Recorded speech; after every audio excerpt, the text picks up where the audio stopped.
ఇక TRS party 2023లో KT Ramarao అదంతా తిరుక్కుంటూ అభ్యర్థులను నర్మగర్భంగా చెప్పకనే చెప్పినట్టు ఈసారి కిషోర్ మళ్ళీ గెలవాలి అత్యధిక మెజార్టీ అని అభ్యర్థులను ప్రకటించుకోబుట్టా పోయినట్టుగానే సేమ్ మళ్ళాదే దుకాణం పెట్టిండు.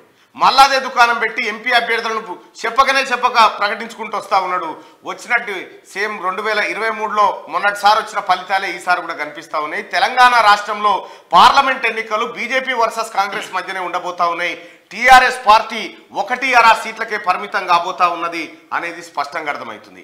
అయితే ఇక బీజేపీ కాంగ్రెస్ మధ్య జరిగేటువంటి ఈ వార్లో బీజేపీ మెజార్టీ స్థానాల్లో అంటే మెరుగైన ఓటు సాధించవచ్చు కానీ ఎక్కువ స్థానాలను పొందేటువంటి అవకాశం చాలా తక్కువ ఉందని ఇప్పటికే అనేకమైనటువంటి సర్వే సంస్థలు చెప్తా ఉన్నాయి.